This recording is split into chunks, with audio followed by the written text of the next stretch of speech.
More than 2 decades have passed since Scott Peterson became one of the most infamous names in American crime history.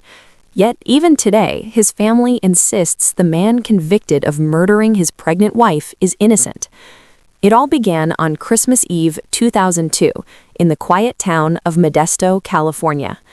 Laci Peterson, 8 months pregnant and preparing for the arrival of her first child, vanished from her home without a trace. Her husband, Scott, reported her missing that evening.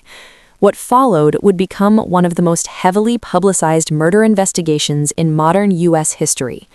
4 months later, the unthinkable happened. The remains of Laci Peterson were discovered along the shoreline of the San Francisco Bay. Nearby, investigators also found the remains of her unborn son. The baby, whom the couple planned to name Connor, never got the chance to be born. The case quickly turned against Scott. Prosecutors alleged that Scott murdered his wife and dumped her body in the bay.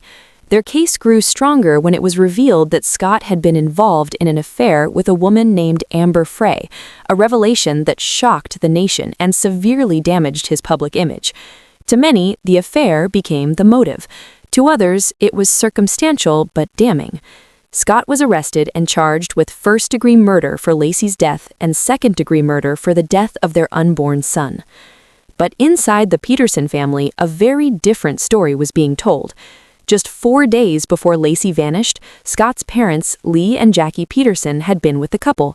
They later recalled a moment that would haunt them forever, standing together, hands on Laci's belly, waiting to feel the baby kick. According to Jackie, Scott was excited, nervous, and proud. The couple had struggled for years to conceive, and this child represented everything they had hoped for.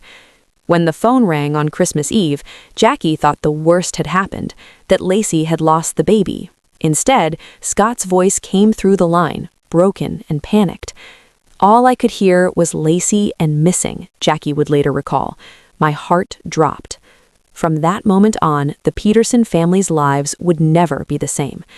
As the media storm intensified and public opinion turned sharply against Scott, Lee and Jackie stood firmly by their son. They believed, and continue to believe, that he was innocent, and they would carry that belief with them for the rest of their lives. Long before the headlines, before courtrooms and cameras, Scott Peterson was simply a child growing up in a blended California household. He was born on October 24, 1972, the only child of Lee and Jackie Peterson together. The couple had married a year earlier and settled into life in San Diego, where they raised Scott alongside children from previous relationships. By the time Scott was growing up, the Peterson home resembled something straight out of a sitcom, loud, busy, and full of personalities. Lee worked first in trucking before launching his own shipping and packing business. Jackie owned a small boutique in La Jolla, a fashionable shop called The Put-On. Money wasn't extravagant, but the household was stable. According to their parents, Scott was the kind of kid every parent hoped for, polite, athletic, and trouble-free. But Jackie's own childhood had been anything but peaceful. When she was just 2 years old, her father was brutally murdered outside his tire shop in San Diego. The trauma shattered her family. Her mother struggled to cope, and by the age of 5, Jackie was sent to live in an orphanage run by Catholic nuns. She rarely spoke about those years until Scott's trial. On the witness stand during the penalty phase, Jackie revealed the pain she had carried her entire life. The loss, the abandonment, and the fear of losing another loved one shaped everything she believed about family and loyalty.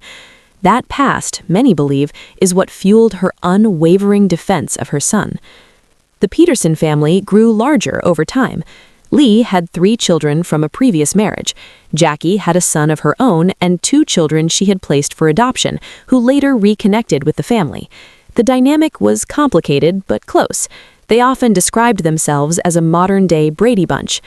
When Scott married Laci, Jackie welcomed her warmly.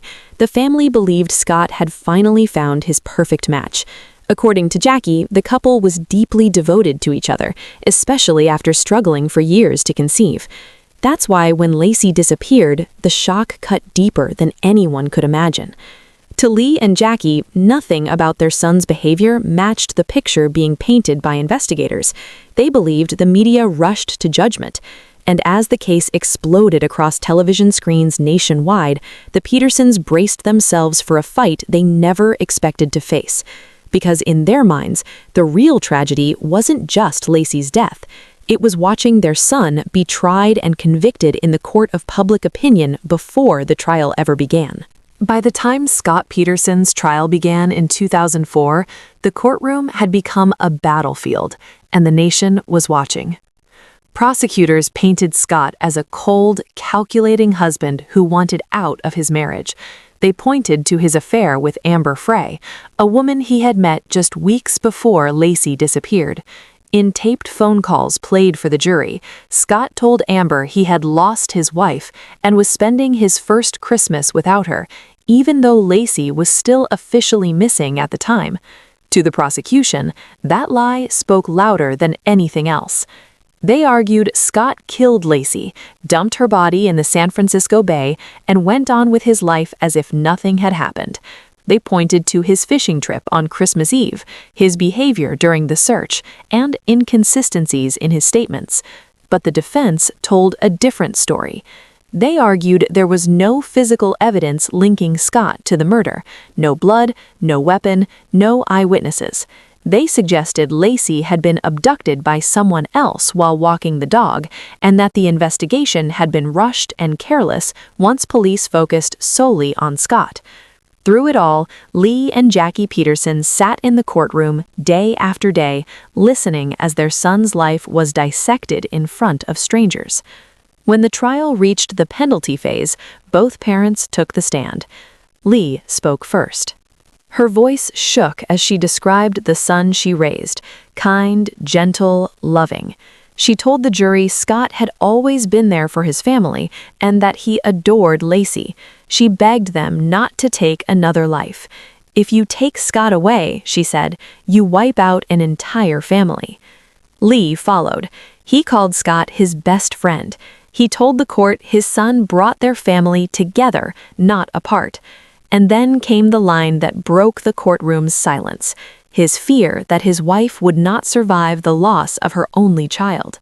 Even Scott's half-sister testified, saying she worried her parents wouldn't survive the emotional weight of an execution. But the jury had already made up its mind. Scott Peterson was found guilty of first-degree murder for Laci and second-degree murder for their unborn son. The courtroom erupted in tears as the verdict was read. He was sentenced to death. For the Peterson family, it was the beginning of a new kind of nightmare. Years later, in 2020, the California Supreme Court overturned Scott's death sentence, ruling that serious errors had been made during jury selection. The conviction remained, but the execution sentence was thrown out. In 2021, Scott was resentenced to life in prison without the possibility of parole. For his parents, the ruling brought no peace, only the confirmation that their son would never come home. The years after the verdict were quiet, heavy, and painful for the Peterson family. Jackie Peterson never stopped believing in her son's innocence, but the emotional toll of the case slowly wore her down. She had already endured a traumatic childhood, the murder of her own father, and now the public execution of her family's name in the media. By the time Scott was sentenced, her health had begun to fail. She battled respiratory illness for years and often relied on an oxygen tank.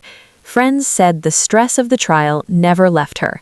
In 2013, Jackie Peterson died after a long illness. She never lived to see her son's death sentence overturned. She never stopped believing he would one day walk free.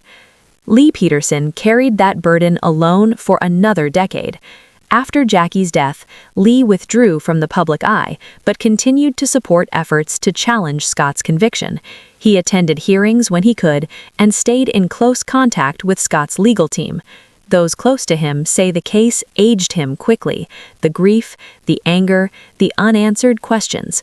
Then, in November 2024, Lee Peterson passed away. The news was shared by Scott's sister-in-law, Janie Peterson, who has become one of the most vocal advocates for Scott's innocence. In her post, she described saying goodbye to her father-in-law, calling him a devoted man who never stopped fighting for his son. By then, the case had taken another unexpected turn. In 2024, the Los Angeles Innocence Project officially agreed to review Scott Peterson's conviction, a major development that reignited national debate. The organization cited concerns about evidence handling, witness credibility, and whether key information had been ignored during the original investigation. Janie has repeatedly stated evidence exists suggesting Laci was alive after Scott left home on the morning she disappeared. Evidence, she says, that was never fully explored. This crime is not solved, she said publicly, and until it is, there is no justice. Today, Scott Peterson remains in prison serving life without parole. His name still divides public opinion. To some, he is a cold-blooded killer who escaped execution. To others, he is a man convicted by circumstance, media pressure, and a system that made up its mind too quickly. What remains undeniable is this: a woman lost her life, a child was never born, a family was torn apart, and more than 20 years later, the case of Laci and Scott Peterson still refuses to fade into history.